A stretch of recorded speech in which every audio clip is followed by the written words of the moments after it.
Selamat datang ke channel saya, Dr. K Academy. Nama saya Dr. Kamisa. Hari ini saya nak membincangkan satu topik yang sangat penting di dalam perniagaan, iaitu dengan memahami apakah nilai-nilai yang pelanggan mahukan daripada sebuah perniagaan. Dengan memahami nilai ini, kita dapat menawarkan mereka nilai-nilai yang mereka perlukan supaya apabila kita dapat memenuhinya, pelanggan akan mendapatkan produk atau perkhidmatan kita dan kita harapkan mereka akan menjadi pelanggan-pelanggan kita yang setia. Jadi, apakah nilai-nilai yang pelanggan mahukan itu?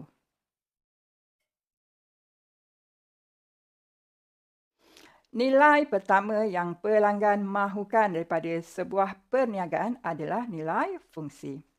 Nilai fungsi ini bermaksud kita memberikan tawaran nilai yang dapat menyelesaikan masalah pelanggan, memudahkan mereka, memberikan kecekapan kepada mereka.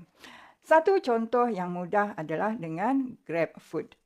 Sekarang ini, kalau kita nak mendapatkan makanan daripada restoran-restoran yang kita gemari, kita tidak perlu pun untuk keluar daripada rumah atau pejabat kita.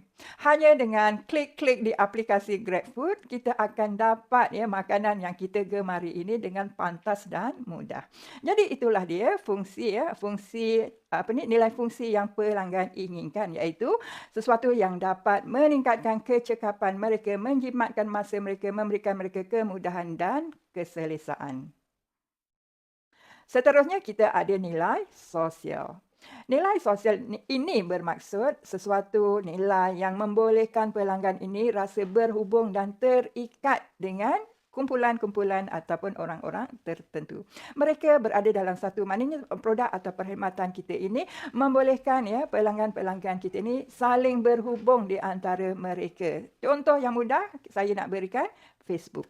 Jadi dengan Facebook ini kita dapat berkomunikasi dengan sahabat-sahabat kita, pelanggan kita dan juga orang-orang lain yang mempunyai minat dan pendapat yang serupa dengan kita. Jadi itulah nilai sosial di mana kita boleh tawarkan sesuatu yang pelanggan merasakan mereka boleh terikat, adanya keberkesamaan dengan suatu-satu kumpulan yang mereka gemari. Nilai ekonomi ini sangat penting sebenarnya kepada pelanggan dan ia merupakan antara faktor yang digunakan di dalam membuat keputusan pembelian mereka. Jadi nilai ekonomi ini terkait dengan aspek kos dan juga aspek manfaat-manfaat yang boleh diperolehi oleh pelanggan-pelanggan. Saya bagi contoh mudah. Pelanggan-pelanggan tentunya akan membeli pada ketika promosi besar-besaran berbanding kenapa mereka membeli pada ketikanya adanya promosi besar-besaran dengan harga runtuh kerana mereka merasakan pembelian pada ketika itu dapat menjimatkan wang mereka dan dengan wang yang ada ini juga mungkin mereka boleh mendapatkan lebih daripada satu produk yang mereka ingini. Jadi itu adalah satu contoh nilai ekonomi di mana pelanggan dapat menjimatkan kewangan mereka. Tetapi ia tidak sekadar tentang promosi besar-besaran ataupun diskaun besar-besaran. Ada aspek lain ekonomi iaitu mungkinlah suatu produk itu yang kita beli pada ketika ini memanglah mahal berbanding produk-produk yang lain. Tetapi oleh kerana kita melihat penjimatan ekonomi ini pada waktu panjang. Sebagai contoh kita beli mesin basuh jenama ABC. Jenama ini berbanding jenama-jenama yang lain dia paling mahal tetapi mahal itu disebabkan ianya paling jimat elektrik. Jadi pelanggan akan sesetengahnya akan memikirkan faktor penjimatan akan datang. Jadi mereka tidak kisah untuk melaburkan wang banyak pada ketika ini asalkan mereka dapat menjimatkan wang-wang dia yang berkait dengan bil-bil elektrik tadi. Jadi itulah nilai ekonomi ini adalah keseimbangan di antara harga penjimatan harga dan juga manfaat-manfaat dari sudut ekonomi yang pelanggan boleh perolehi dalam tempoh jangka panjang. Seterusnya kita ada nilai emosi. Nilai emosi ini terkait dengan perasaan kita ataupun perasaan pelanggan. Sebagai contoh yang mudah, pelanggan itu membeli kereta mewah. Kereta mewah ini secara nilai fungsinya ia adalah Kenderaan hebat yang boleh membawa kita dengan pantas dan selesa dari satu lokasi ke satu lokasi yang lain.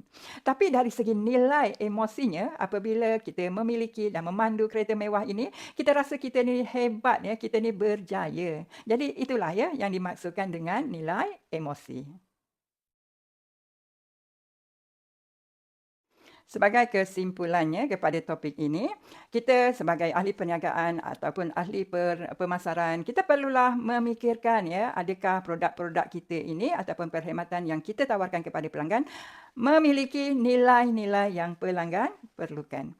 Jadi sekiranya tak ada, fikirkan sesuatu ya tawaran itu, dan sebenarnya ianya adalah penting ya, sebagaimana yang saya sebut tadi, ianya adalah penting untuk kita tarik pelanggan yang ramai, dan ianya penting untuk memastikan pelanggan-pelanggan ini kekal setia dengan perniagaan kita. Jadi itu sahaja untuk kali ini. Kita akan bertemu lagi di dalam tajuk-tajuk yang lain pula. Tapi sebelum itu, saya menyeru kepada anda, silalah subscribe channel saya ini supaya kita semua akan mendapat manfaatnya.